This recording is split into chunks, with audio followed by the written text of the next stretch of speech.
What's going on, everyone? Welcome back to another episode of the JT Sports Podcast. I'm your host, JT, man. I am so excited for the college football season and NFL seasons to kick off, man. This is the most excited that I've ever been for the upcoming college football and NFL seasons, man. And on today's episode, it's going to be a little college football heavy because I'm just going to keep it 100 with you guys. I'm getting a little bit burnt out talking about the NFL. Keeping up with training camp and the preseason is a lot. So I wanted to talk a little more college football today. We still have some NFL topics to discuss. We're going to talk about Commanders players voicing their concerns about Eric Bieniemy's intensity. Does college football have a great game shortage? Florida versus Utah, going to give you guys my early thoughts and why I believe that this program is going to be the second best team in the SEC East this year. Not going to reveal who. You're going to have to listen to the whole entire show to find out who I think is going to be the second best team in the SEC East behind Georgia this year. Before we start, if you haven't already, make sure that you listen to the audio version of the JT Sports Podcast. We're not just available on YouTube. You can find us on all podcasting platforms, Apple, Google, Spotify, Amazon, wherever you get your podcast from. You can find the JT Sports Podcast.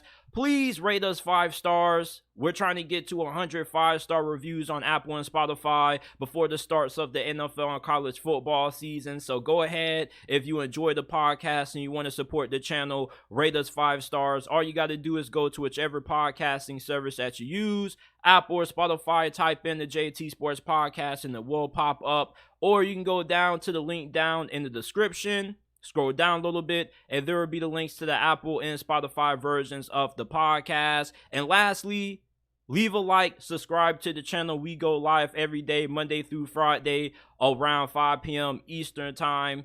Turn on post notifications so you don't miss whenever we go live. I'm a big believer in the Washington Commanders going into this season. I have this team penciled in as my biggest sleeper team going into this year. I think they're capable of being able to go 9-8 and clinching the last playoff spot in the NFC.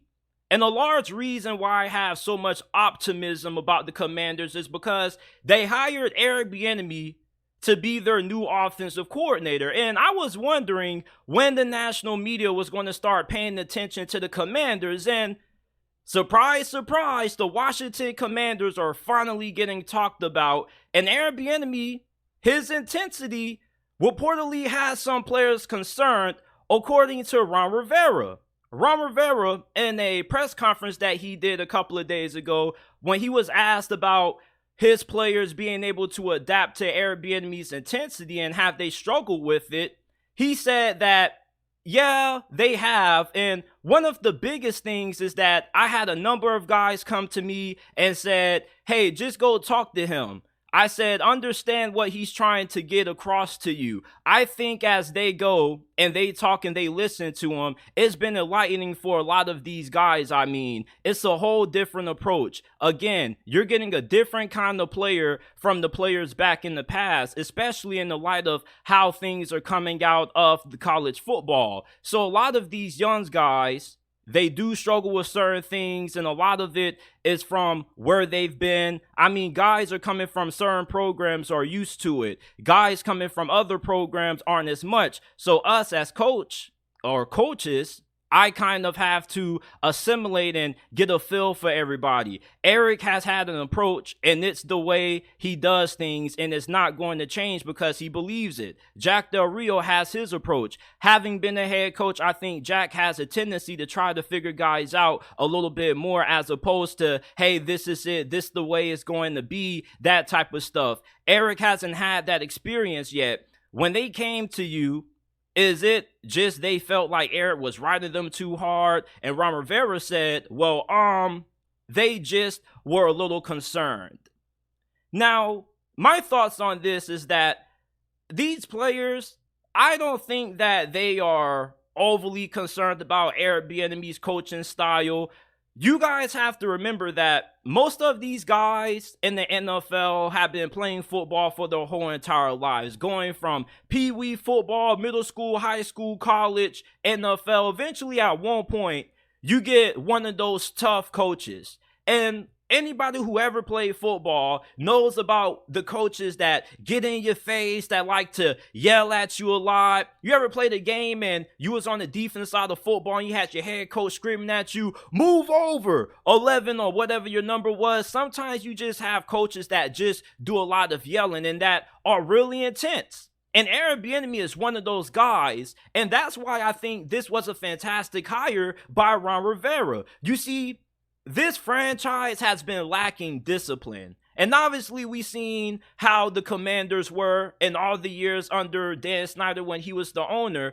Eric Bieniemy is going to bring a sense of urgency, a sense of discipline, which is what this organization needs. What the Commanders have been lacking for all these years has been structure. Eric Bieniemy is all about structure, and this is somebody that knows what it takes to be a winning organization. He was with the Kansas City Chiefs for several years and won 2 Super Bowls with that organization. So this is somebody that has seen what it takes to build a championship culture in a championship winning organization.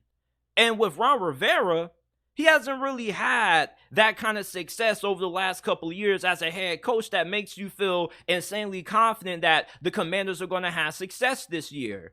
If the Commanders make it to the playoffs, I believe it's solely going to be because of Eric Bieniemy and how good this offense is going to be. Now, this defense should be as good as what it always has been under Ron Rivera, but the offense is the difference between the Washington Commanders being 8-1 last season and being a 9-8 team or better. Eric Bieniemy, to get this offense playing up to the potential that it could play at, he needs these players to be bought in. And his coaching style, being a little bit intense, being a little bit hard on players, I think is what the Washington Commanders need.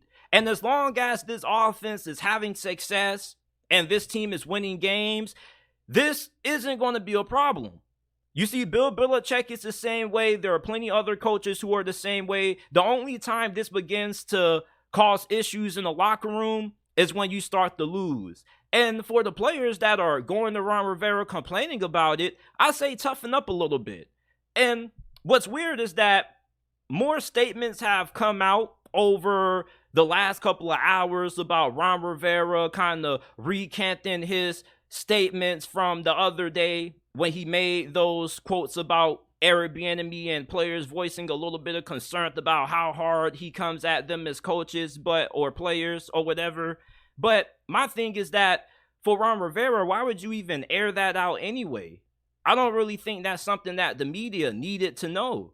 And I don't think that Ron Rivera is worried about his head coaching job getting taken away and him getting replaced by Eric Bieniemy, because if this doesn't work out, I don't think that Eric Bieniemy is going to become the next head coach, because why would you hire somebody who was part of a losing team? I think with a new ownership, they rather just go in a completely different direction and hire their own guy who they choose to bring in. But Ron Rivera needs Eric Bieniemy to work out. And I think that Ron Rivera has a good understanding of what Eric Bieniemy is all about. There have been former players such as Tyreek Hill who have voiced their support for Eric Bieniemy's coaching style, and there have been players such as LaShawn McCoy who have voiced a lot of displeasure with Eric Bieniemy and how he goes about coaching up his players. But when you have a coach like Eric Bieniemy that's hard-nosed, a little old school about discipline, holding guys accountable, guys like LaShawn McCoy are probably going to be a little turned off to that. Not every player likes these kinds of coaches, which is why it's important that you're able to win if you have a guy like Eric Bieniemy on your staff as a coach, because sometimes you can have a coach that's a little too intense, and when things end up going wrong, you can end up losing the locker room. There has to be a little bit of balance when it comes to how hard you go at certain players, because being a head coach isn't just about X's and O's. It's also about knowing your players and knowing how they respond to certain situations and talking to them and communicate them in a way that is able to get them to elevate their play. Why do you think that the Steelers have been able to overachieve over the last couple of years under Mike Tomlin, because he understands how to motivate his players. He knows how to talk to his players in a way that they respond in a positive way on the field. Eric Bieniemy, with his coaching style, is kind of his way or the hard way. And that may not get the most out of every single guy on the team, but for the guys who do buy in, those are probably going to be the best players on this squad. Tyreek Hill said that Eric Bieniemy was a great coach. And there have been plenty of other players who've said a lot of great things about Eric Bieniemy. Andy Reid isn't the nicest guy in the world. People seem to forget that Andy Reid cusses his players out. So with Eric Bieniemy, I don't think that this is something that's going to keep the Commanders from being able to overachieve this year. I still have them at 9-8. This is kind of what I expected. I was waiting for when we were actually going to get a story about Eric Bieniemy and his coaching style. I saw a clip on TikTok a couple of months ago about Eric Bieniemy when he was snapping on Adrian Peterson for being late to practice. And Adrian Peterson said that he got held back by the training staff because they were taking a long time to tape him up. But Eric Bieniemy was like, nah, he isn't trying to hear that. Be accountable. Show up a little bit earlier so you can get the practice on time. Accountability is something that a lot of the younger generation doesn't do a good job at doing. And when you have these old school coaches, a lot of these newer players kind of are a little bit soft. And I'm not saying that in a demeaning, condescending way, but I'm just telling it how it is. Somebody who's played high school football with a lot of people my age and, talking to a lot of people my age who have played football, I'm going to just keep it 100 with you. There aren't a lot of young people around the age of 20 and whatnot who are able to take this kind of coaching. And it shows a lot more about the players than it does the coach. Now, coaches do have to be able to adapt, but Ron Rivera has said that Eric Bieniemy hasn't been doing anything too crazy. He's not making people do 100 sprints up and down the field after practice for missing an assignment or anything. It's just that he's really intense. There's a sense of urgency with Eric Bieniemy, and Eric Bieniemy knows that if he doesn't do his job well, guess what happens? He gets fired, which is why he has that fire, which is why there's always a sense of urgency. He has a different tone in his voice compared to most coaches. If you have a coach like Eric Bieniemy on your staff, you already should understand that there are going to be players who may be a little bit turned off to his coaching, but at the end of the day, it's one team, one goal. If you want to win as a player, you have to be able to buy into your coach. And if a coach can't get you to buy in, then that kind of falls a little bit not just on the coach, but on the player as well. The players have to believe in the coach, and they have to at least give him a shot. You can't be turned off on the guy because he coaches you up too hard. He has a job to do. Not everybody goes about coaching in the same way. That's why everybody has their own distinct style that works and doesn't work. Bill Belichick's style works when you're able to win. That's why he was able to get guys to come to New England, and he didn't really have too many clashes with players because players already knew what they were getting into when they were going to New England. With Eric Bieniemy, he's on a franchise that hasn't had a lot of success in over the last 2 decades and hasn't had a strong structure from an organization standpoint starting all the way from the top. Eric Bieniemy's trying to get things cleaned up. He's trying to get things lined up in order so they can go out and execute. So I don't think that this is a big deal that a lot of people are making it out to be. Anybody who has ever played football should have at least had 1 or 2 coaches, maybe not the head coach, but at least your defensive coordinator, your offensive coordinator that was really tough on you, that was always yelling, always getting in your face. Hell, when I was in high school playing ball, I had plenty of teammates who were bulking up the coaches because players were feeling a little bit disrespected with how they came at them. And I kind of feel like the players were a little bit in their feelings. Some players, when they get yelled at and screamed at by a coach, they kind of get in their feelings a little bit. They get their feelings hurt and they take it personal. This isn't personal. This is business. This is a performance-based business. I tell you guys this all the time. And if you don't perform, guess what happens? People lose their jobs. Eric Bieniemy has a family to provide for. He has to put food on the table. So he goes about coaching the best way he knows how. And even though he hasn't gotten a head coaching job, I don't think this is the reason for him not having one. I just think that these players need to get a little bit used to having a guy like Eric Bieniemy as their head coach. Like I said, I don't get why this is such a big story. Everybody who's played football on some level, from Pop Warner to high school ball, has at least had a coach like Eric Bieniemy that was ultra intense and always kind of getting at his players. And some of these coaches are pretty good, and some of these coaches have been pretty awful. So you guys let me know down in the comment section if you think that this Eric Bieniemy situation is being a little bit overblown. Have you had coaches that have had a similar coaching style to Eric Bieniemy, or do you think that Eric Bieniemy kind of needs to loosen up a little bit if Washington wants to have success? Hell, Tom Coughlin was super intense. He's probably the most intense coach in the history of the league, and he won 2 championships. Although he had to ease up a couple of times, I mean, he was still an ultra intense guy, a guy about structure, a guy about discipline. And I think the guys who are about structure and discipline normally tend to be pretty good head coaches, as long as they don't over-D on it and, go about it in a way that just gets their players to despise them. You still have to be personable.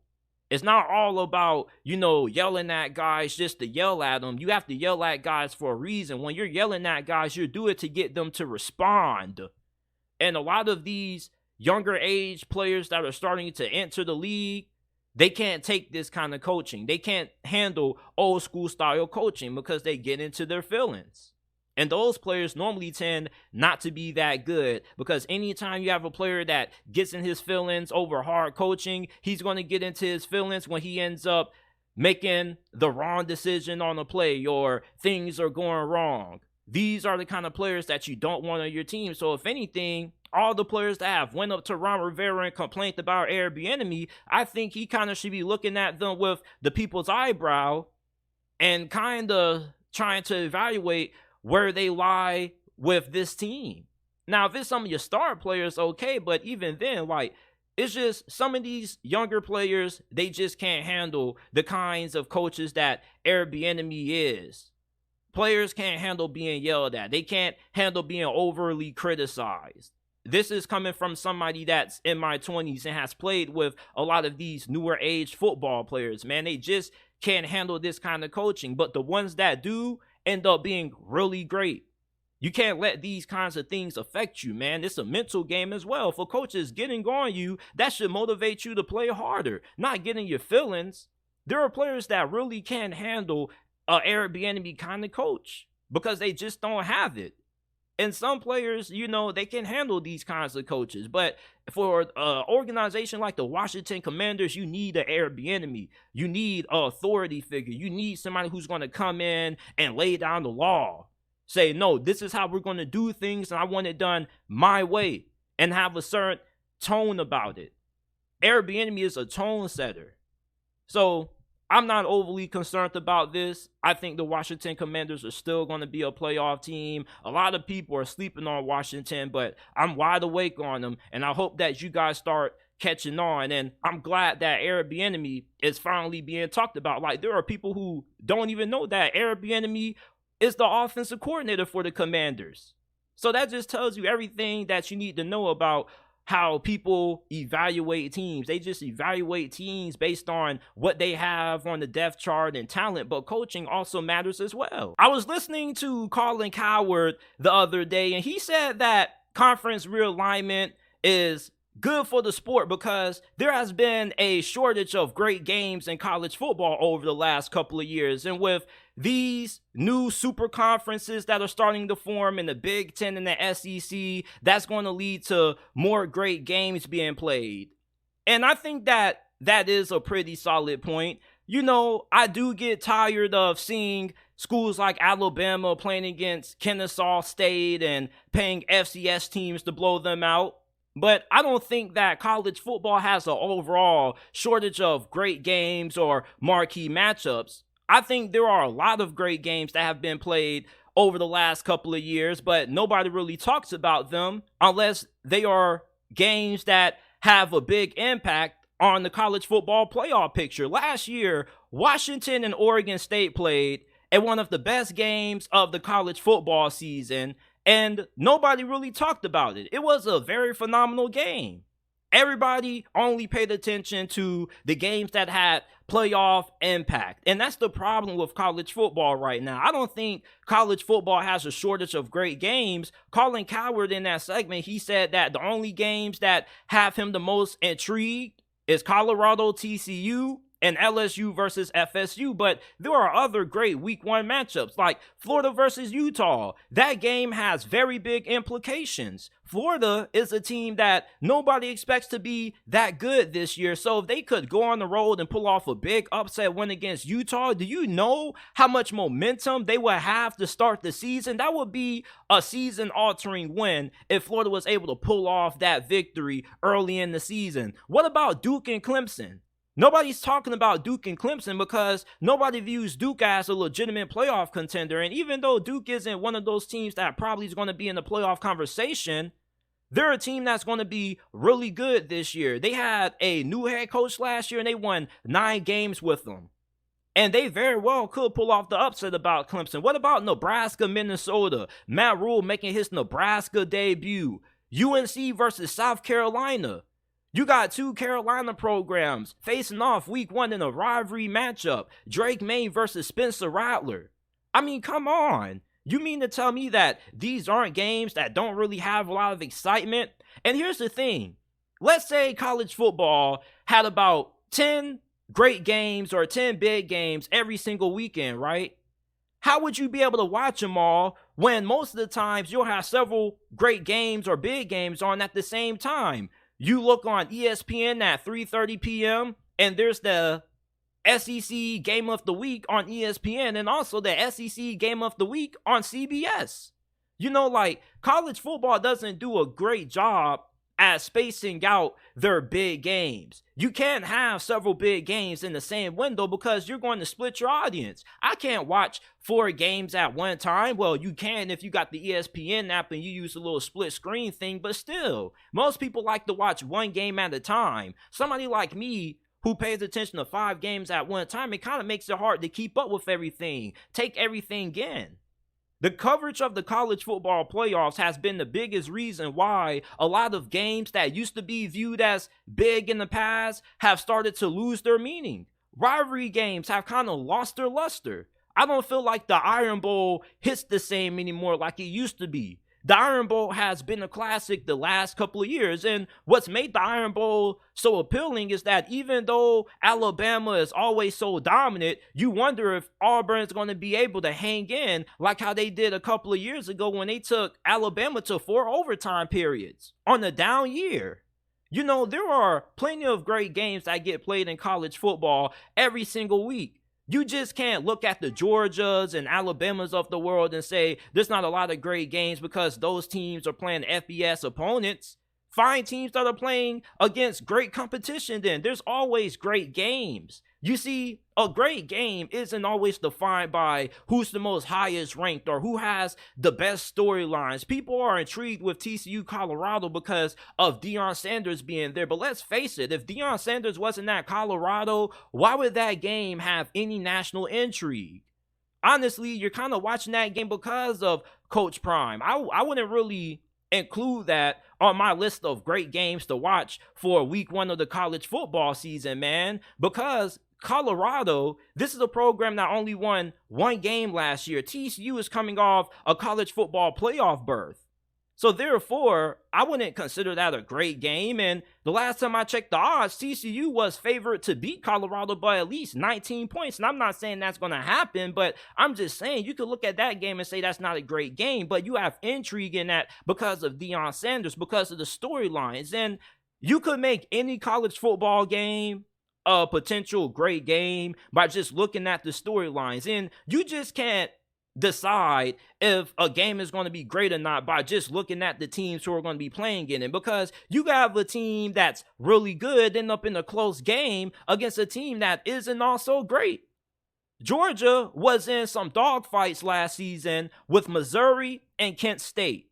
Those were pretty good games, and you wouldn't have thought, because when you see Georgia, Kent State on the schedule, you think it's going to be a one-sided affair. You see, one thing that makes college football so great compared to the NFL is that Any given Saturday, you're capable of seeing a big upset. And you can see upsets in the NFL, but I don't think upsets hit the same in the NFL as they do in college football. When Tennessee pulled off the upset against Alabama, it just felt different. It was just a different atmosphere. The fans just acted differently. They acted like Tennessee won the damn national championship when they upset Alabama. Meanwhile, if you see an upset in the NFL, it's like you get a little excited about it, but after a couple of days, like it's on the next week.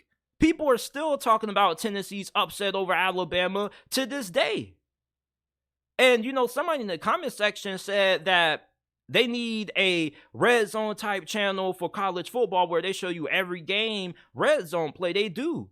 You see, like, the problem with college football is just that there are so many games out there that the ones that have a lot of appeal, they end up being in the same time slot as other marquee matchups. So it kind of splits your attention. And for the night games, the 8 p.m. games that get played on ABC in prime time, you also have other good games being played in that same time slot or an hour later on Fox.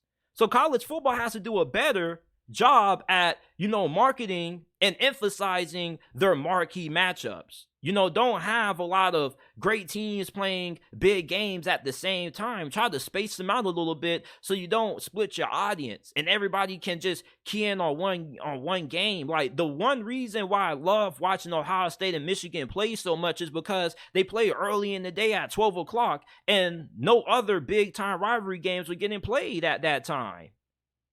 So you look at the game, even if it didn't have college football ramifications or college football playoff ramifications, people would still tune in, people would still watch it because people are drawn towards Michigan and Ohio State. People have made college football too much about the playoffs and not enough about the individual matchups anymore. What about the rivalries? What about Oregon State and Oregon? That was a great game. That was one of the best games of the college football season last year, and nobody talked about it because the only team that has something to lose in many people's eyes was Oregon because they were in the college football playoff race. But nobody talked about how Oregon State was on pace to have their first 10-win seasons in years. You feel me? Like, we kind of have made college football all about the playoffs, and that's why a lot of these games have lost their luster because you're only intrigued to the games that are going to impact how the playoff picture looks. We need to make these rivalry games go back to actually meaning something. We need to put more coverage on games that may not have college football playoff teams, but at least two teams that potentially could make it to a New Year's Six bowl game or a team that's competing for their first 10-win season in years. I don't think there's a shortage of great games in college football. There have been plenty of great games played. Hell, last year, Kansas versus Oklahoma was a pretty good game. What about TCU versus Texas? Hell, any game that TCU played in last year seemed to be a classic. So I think there are a lot of great games that are on every single week. You just can't say, this isn't a great game because it doesn't excite you. You have to actually see how the game plays out first. Because I promise you, if you watch Texas A&M and Appalachian State, you were pretty glued to that game because you wanted to see if Appalachian State was going to be able to pull off the upset against Texas A&M. Same thing with Marshall against Notre Dame. We were thunderstruck when Marshall upset Notre Dame the way they did. You see, great games aren't tied to a brand or a team, and it's not tied to college football playoff implications. Great games are just, are you going to have a game that comes down to the wire? Colin Cowherd said that there's more great games during the NFL season than there are college football. Guess what? College football is not the NFL. In the NFL, every game matters.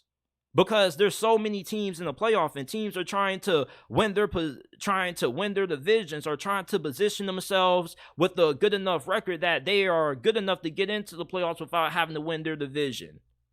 When you look at college football, though, what makes college football tick isn't the same thing that makes the NFL tick. What makes college football tick is the fandom.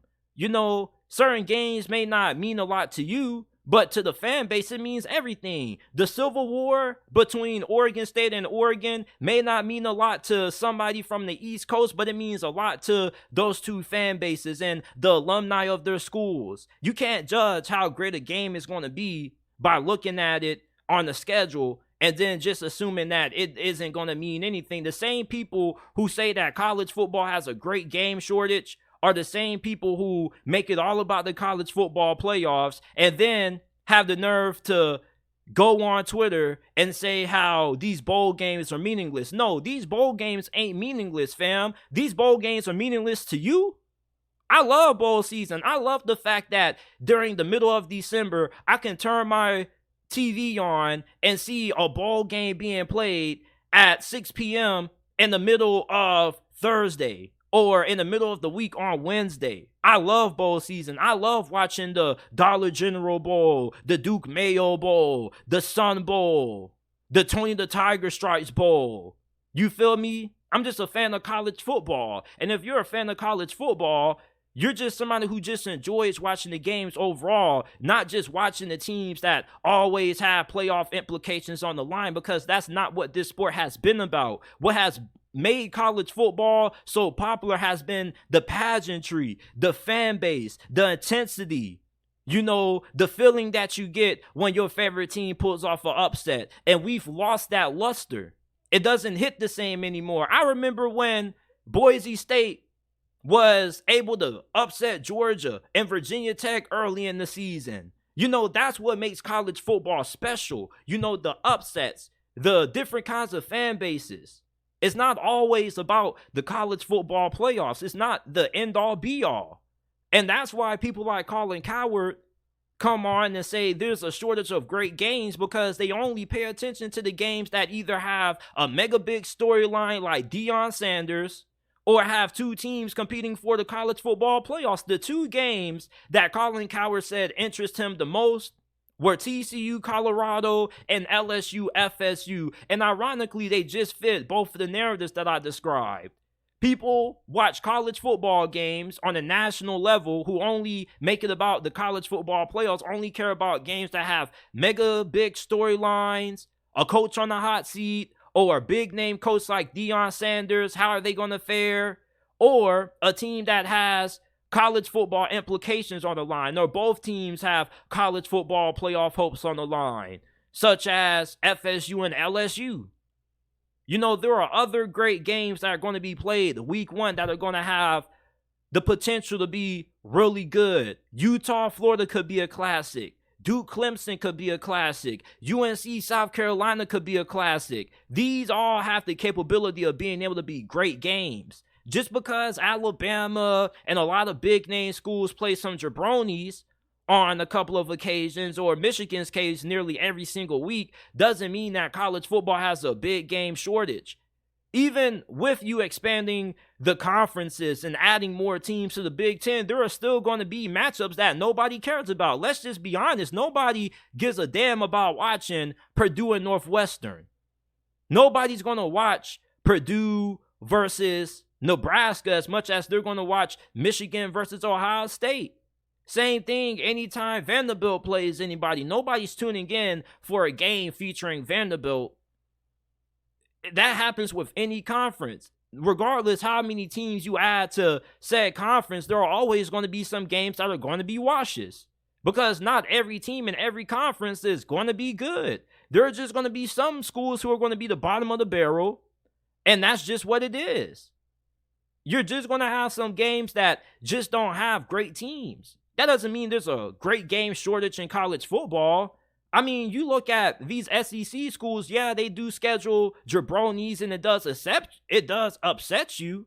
But I mean, let's not act like there aren't a lot of other games being played. People tried to say that Georgia played an easy schedule last year and just forget the fact that they played Oregon week one and embarrassed them and clapped them. And Oregon was a really good team. We forget about Tennessee versus Pitt. That was a classic. Utah versus Florida last year was a classic. But I didn't hear nobody bringing up how great those games were because college football playoff implications weren't on the line. The Big Ten plays at Numa because they have, you see, with college football, there has to be a better way at scheduling these marquee matchups in a way that they don't undermine each other. You can't have some of your biggest games of the afternoon being played in the same time slot. I can't be watching the Iron Bowl at 3:30 p.m. Eastern time, for example, and watching the game between Ohio State and Michigan being played at the same time. You need to spread out your games. Make one big game be played at noon. Make another marquee matchup be played a little bit later in the day. Don't have all these great games on at the same time. And I know there are so many college football teams and there's so many games that get played that you're going to have some overlapping ones, but make your marquee matchups noticeable. Don't have a 1 versus 5 team going up against a 3 versus 10 team at the same time. You know, like, there are plenty of great games. It's just that the games that really get the most attention are the ones that have games featuring playoff teams, and college football isn't all about the college football playoffs. There are other reasons for why games can be good, why games have meaning. And like I said, you can't judge how great a game is going to be based on how it looks on paper. I got to get a sip of water before I move on. If you haven't already, make sure that you leave a like, subscribe to the channel. We go live every day, Monday through Friday around 5 p.m. Eastern time. Listen to the audio version of the JT Sports Podcast. You can find us on Apple, Google, Spotify, Amazon, wherever you get your podcasts from. You can find the JT Sports Podcast. Florida going on the road to take on Utah. This is the second time that these two teams are going to be matching up against each other over the last 2 years. We saw last year's game ended up resulting in a classic, and I think that this year, the game could go a similar way. Utah is a 7.5 point favorite right now, and talking to a lot of people, there's a sentiment out there that Utah probably is going to run away with this game, and I don't know if I can share that same opinion.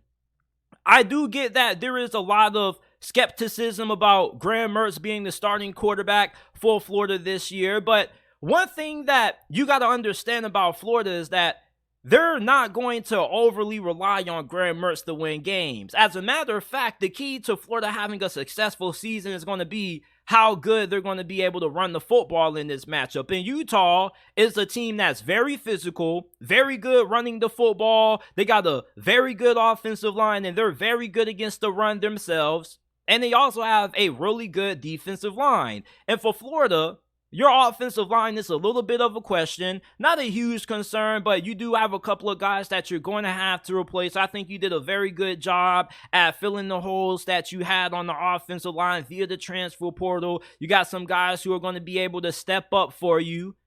For Utah, last year, they lost because Anthony Richardson was just looking like a superstar out there. He just had one of those superstar kind of performances that anytime Florida was in a hole, Anthony Richardson would make a play and dig Florida out of it. And Cam Rising threw the game-sealing interception in the red zone that pretty much sealed the win for the Gators. And Utah, you know they're looking for some revenge.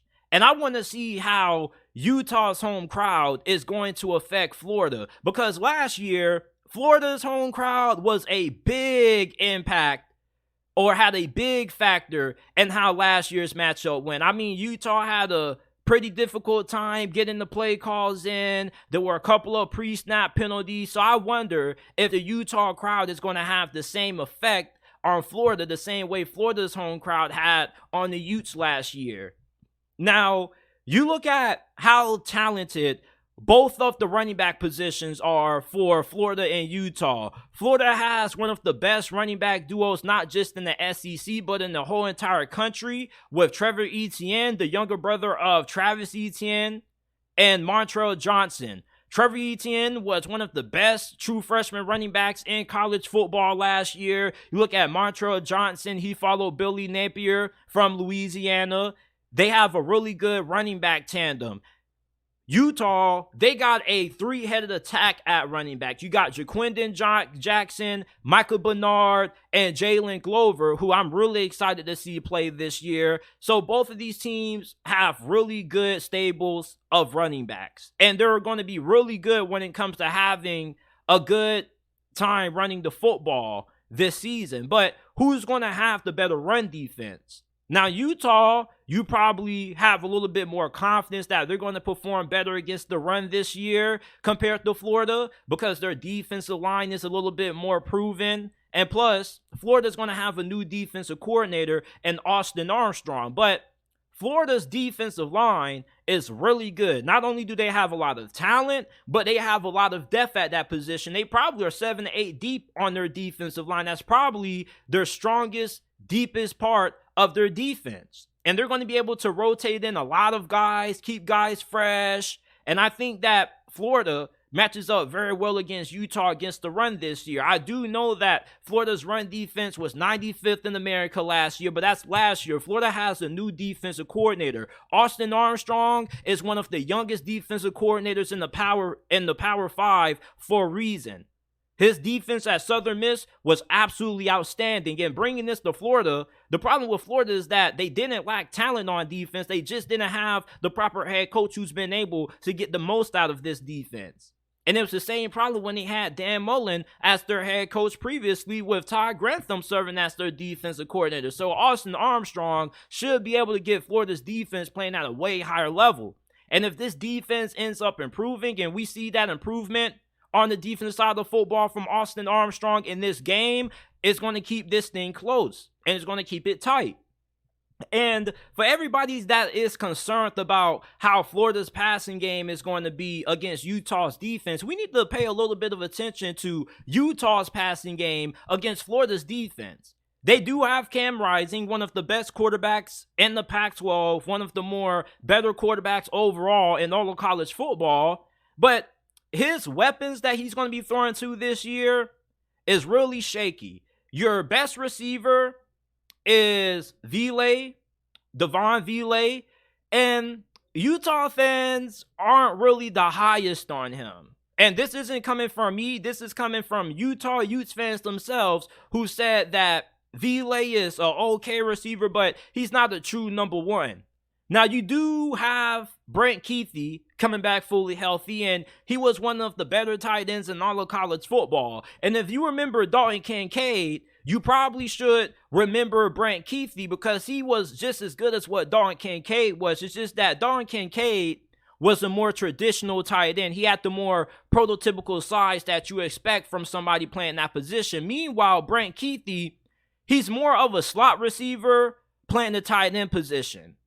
And Brent Keithy, I think he's going to have a big role in this offense, in this game. They're going to be targeting him really heavily. And if Florida can find a way to limit Brent Keithy's effectiveness in this passing attack and force Cam Rising to have to find guys like Devin Leary and the other receivers that are on Utah's offense, I think they could cause Utah's offense or their passing attack to struggle a little bit. I think Cam Rising is a really good quarterback, but in big games, I don't think he always plays the cleanest football. As a matter of fact, in some of Utah's biggest games last year, like against UCLA, I don't think he played all that well. So I think when you look at Cam Rising in this game, if you can eliminate Brent Keithy early, I think it kind of puts a little bit more pressure on him. I don't know how good your pass rush is going to be this year. I do think that you're going to have a really good run defense. I don't know what to expect from the pass rush. And going against the offensive line that Utah has is going to test out just how good that pass rush is going to be this year. Now, for Florida offensively, let's say Utah, worst case scenario, is able to slow down the run game of Florida. And let's say this becomes a game where Graham Mertz has to win it for Florida through the air. Well, you do have Pretty Ricky. You got Marcus Burke. I don't think that Florida's lacking in talent at wide receiver or when it comes to their group of pass catchers. I just think that you have a lot of unproven guys. But going against Utah secondary, statistically, Utah had a very good defense. But if you watch Utah play last season, you would know that this defense had a tendency to give up a lot of big plays and bunches at times. And Florida, even though they may not have a lot of proven talent, I think that they do have a good amount of speed and athleticism at wide receiver. And when you look at a guy like Marcus Burke, with the kind of size and length that he has, if you're Graham Mertz, you can find him on some 50-50 balls, try to see if you can get him to come down with some contested catches. I think Florida's going to have to try to stretch the field on Utah's defense. I don't think Florida's passing attack is going to find success just running simplistic short routes and checkdowns all game. You're going to have to stretch the field if you're Billy Napier. And I think they are going to have the ability to do that with how inconsistent Utah's secondary was at times last year. And Utah has a very good defense overall. But I don't think that this defense is good enough that they're just going to shut down Florida's offense completely and they're going to hold Florida to 10 points. And I'm wondering who's going to be able to really take control of this game, because both of these teams have the same kind of philosophy. They want to be physical, they want to run the football down your throat, and they also want to play smothering defense. Who's going to be able to accomplish those keys? So even though I think that Utah probably is going to win this game because they are playing this game at home, I do think that this probably should be a pretty close game. I don't know if Utah covers the 7.5. I probably would take Florida with the under. Even though Utah has the more talented roster, I don't think it's by all that much. Florida does recruit pretty well. Utah may be ahead of them in some positions, but this is week 1 of the season. And the best time for games to be very close when you have a game that kind of looks a little one-sided on paper is that teams tend to come out a little bit rusty. And around this time last year, there were people who thought that Utah was a sure thing to beat Florida, and we saw how that game went with Anthony Richardson. This year, you're not going to have Anthony Richardson to bail you out, but you are going to be a team that's going to be less dependent on the big play backyard football ability of Anthony Richardson, which is why you could be a little bit excited for Graham Mertz. And I think as long as Florida can keep their run game going in this game and they don't find themselves down multiple possessions, I think they're going to have a good shot at winning this thing. Now, is this game going to be a potential Florida W? I doubt it. I still expect Utah to pull off the win because they're playing at home. They got the better team. But with this being a week 1 matchup and teams in week 1 kind of starting out a little bit slow, a little bit rusty, you typically see more mistakes and more turnovers early in the season versus later on during the season when teams start to get a little bit more comfortable. They start to get a little bit more locked in. So I think there are some advantages that do play in Florida's favor. I don't think they're going to get dog walked in this game, and I'm looking forward to seeing how Graham Mertz looks making his Florida Gators debut, because, you know, he wasn't really a good quarterback when he was playing for Wisconsin, and maybe him changing schools could be what he needs to jumpstart his career. We saw what happened with Bo Nix, Michael Penix. They weren't good with their previous programs, and then they transferred to 2 schools in the Pac-12, and now they're Heisman favorites. I think Kentucky is the most underrated team in the SEC going into this season. I don't think enough people are talking about Kentucky this year, and I did a poll on my channel asking who you guys thought was going to be the second best team in the East behind Georgia this year. And the majority of you guys voted Tennessee. A good majority of you guys behind Tennessee voted South Carolina. And then Kentucky was not even really receiving too many votes. And I think that a lot of y'all are really sleeping on how good the Wildcats are going to be this year. I know things were really disappointing for them last season.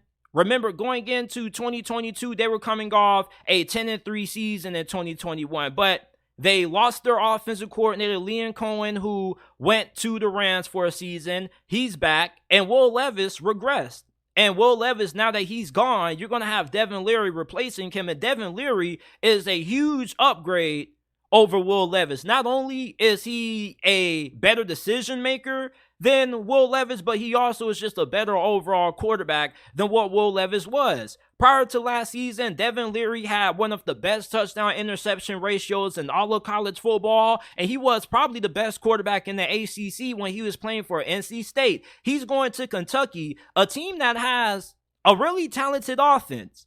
A lot of people aren't talking about how good this receiving core is for Kentucky. You got Dane Key, Barry Brown, who both played as true freshmen last year and were 2 of the best receivers on this team. They're going into their sophomore seasons. These weren't 3-star, 2-star guys neither. These were 4-star recruits coming out of high school. And Kentucky's offensive line was really bad last year, which is uncharacteristic for this program because normally the offensive line for Kentucky is among the best in college football, and it has the nickname the Big Blue Wall. So hopefully your offensive line can bounce back to what it used to be, but even if your offensive line isn't as great as what it has been historically, your offensive line is still going to be better than South Carolina's. South Carolina's offensive line has been an issue for how many years? I don't think South Carolina is going to be better than Kentucky. I think Devin Leary is going to be better than Spencer Rattler. And Spencer Rattler, yes, he did have a good end to last year, but he just wasn't consistent. You're going to get more consistency out of your quarterback play, and having consistent quarterback play in the SEC is key. If you have a quarterback that's inconsistent, especially in big games, you are going to have a hard time being able to have a lot of success in this conference. Devin Leary, with the receivers that he's going to be throwing to, having Liam Cohen return as his offensive coordinator. Remember, when Liam Cohen was last the offensive coordinator for Kentucky, Mark Stoops had the best offense of his whole entire tenure at Kentucky when Liam Cohen was there. So he comes back and he's with Devin Leary, a better quarterback than Will Levis, who's going to make less mistakes and is going to be better at reading coverages. This offense should be one of the better units in the SEC this year. And how they compare to Tennessee offensively, I don't think they're on the same level of Tennessee. I think Tennessee's offense is going to be just as good as what it was last year. But Kentucky doesn't have the same playing style of Tennessee. They're not a team that's going to beat you by spreading the ball around. They're going to be a balanced football team. They're going to be good enough to run the football against you, and they're also going to have a lot of success throwing the football against you, with them having one of the three best quarterbacks in this conference, and Devin Leary. Outside of Jaden Daniels, KJ Jefferson, who else are you going to put over Devin Leary? Not Spencer Rattler. Spencer Rattler hasn't been better than Devin Leary over the last 2 years, and you can't say he's been in a better situation because he was playing at NC State. I mean, Joe Milton has a lot of potential, but right now, Devin Leary is the better QB. Devin Leary gives Kentucky a good advantage as compared to the other teams in the SEC East not named Georgia. I'm looking at Kentucky's wide receiving core. I think a lot of people are sleeping on it. I think that the stigma about Kentucky football is that they're a physical team that likes to run the football. They can't do much throwing the football, and I think that's going to change this year. And this defense is going to be really good. Mark Stoops feels really confident about how good his front seven is going to play this year. As a matter of fact, they feel that this is the most talented and the deepest that Kentucky has been on the defensive line in a very long time. And it's not about how many SEC defenses that Devin Leary has faced. There has been plenty of quarterbacks that have transferred to the SEC and had success. How many SEC defenses did Jaden Daniels face when he was playing for Arizona State? None. And he was snapping for LSU. So it's not about what conference you come from. If you're a great quarterback in one conference, 9 times out of 10, you're going to be that same quarterback unless you just forget how to play football. Joe Milton wasn't good for Michigan, and he was snapping for Tennessee. And he didn't face any SEC defenses when he was playing for Michigan. And I'm taking that Mr. Jones in the comment section happens to be a Tennessee fan, and he's strongly disagreeing with this, and I understand that. This is a really bold take, but I think that Kentucky, with them having a better defense this year, gives them the edge over Tennessee. And Tennessee's offensive playing style kind of hinders how good their defense can be, because anytime you have an offense that's as fast as Tennessee, you're going to put your defense on the field for a lot of plays. Tennessee's defense is probably on the field for 12 to 15 more plays, more as opposed to a team that runs a less faster offense or a slower paced offense. And that's going to be a huge disadvantage when you're playing against a team like Kentucky that's able to run the football and tire your defense out faster. In South Carolina, I'm not sleeping on the Beamer boys. I love the Beamer boys. I got them winning 8 games, but I don't think their offensive line is going to be as good as what Kentucky's is going to be, and their defense has some question marks also. So I think that Kentucky is a better overall team than what South Carolina is. South Carolina got their team depleted from the transfer portal. The offensive line is still a concern. They got a talent at receiver, but we don't know how consistent Spencer Rattler is going to be. And I'm not doubting Spencer Rattler. I'm just saying that he was inconsistent last year. He had a good 3-4 game stretch to end the season. Devin Leary is just a better proven, more consistent QB. Same thing with Joe Milton. I love Joe Milton, but even though I think Joe Milton is going to be a very great quarterback, I think he's going to be a Heisman finalist. Right now, I got to put my bias aside, and I have to give the advantage to Devin Leary. I think Kentucky is a better overall team than what Tennessee and South Carolina is, and that's why I think they're going to end up being the second best team in the East behind Georgia. You look at their schedule, I think they can be able to win 10 games. They probably won't be able to beat Alabama. Alabama probably will win that game, but I think outside of that game, everybody else that Kentucky plays is pretty beatable.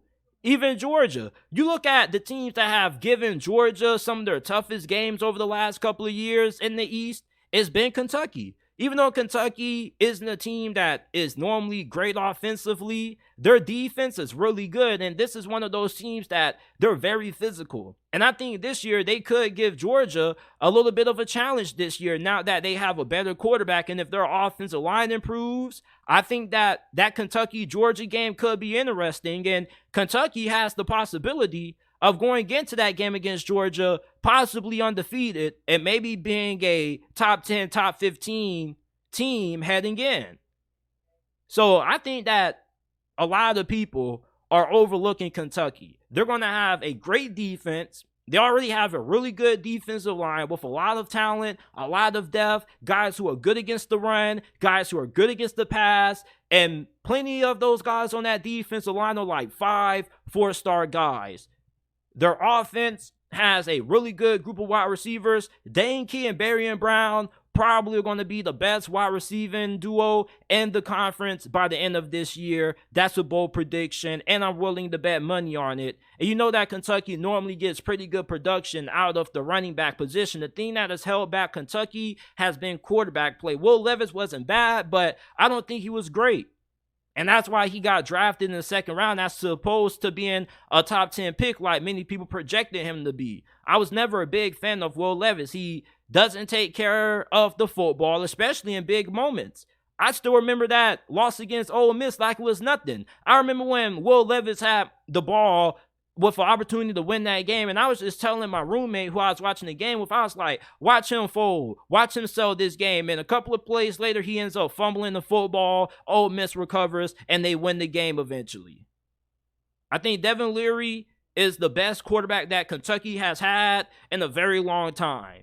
I don't remember the last great Kentucky quarterback, but I think Devin Leary may be the best that this program has had in well over a decade.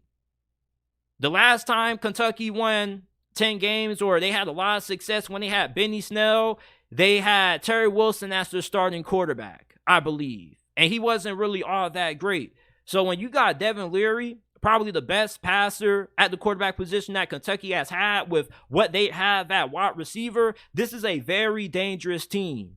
I'm telling you, like, the Kentucky team that you have known for over the last couple of years under Mark Stoops is not going to be the same Kentucky team that you see this year. This is going to be probably his best passing offense that he's ever had, and probably his most explosive offense ever. And his defense is going to be really good, and the offensive line should improve. I think Kentucky is probably going to be the second best team in the SEC East this year, man. Tennessee runs the ball more than they throw it. Mr. Jones in the comment section says, in the last 30 plus years, Kentucky has only beaten Tennessee twice. And I think that this year could probably be the third time in the last 30 plus years that Kentucky has beaten Tennessee. Tennessee has a really good team, but I think that a lot of people are really overlooking Kentucky this year, man. And I'm going to continue to push the narrative about Kentucky being one of the most underrated teams in college football this year. Mark Stoops is a really underrated head coach. They may not recruit at a really high level, but they do a really good job at player development and utilizing the transfer portal. So I think that Kentucky is most likely going to be the second best team in the SEC East this year behind Georgia. This is it for this episode of the JT Sports Podcast. I appreciate you guys for tuning in. Remember, if you haven't already, Listen to the JT Sports Podcast, available on all podcasting platforms, Apple, Google, Spotify, Amazon, wherever you get your podcast from. You can find the JT Sports Podcast. Rate us 5 stars if you enjoyed this episode. Type in the JT Sports Podcast, Apple or Spotify, leave a 5-star review, or go down to the description down below, and there will be the links to the Apple and Spotify versions of the podcast. Follow us on social media. You can find us on Twitter, X, at JT Sports __, and on Instagram, at JT Sports _. Once again, follow us on Instagram, at JT Sports _, X, Twitter, at JT Sports __. And I appreciate you guys for tuning in to this episode of the JT Sports Podcast. I will see you guys tomorrow with another episode.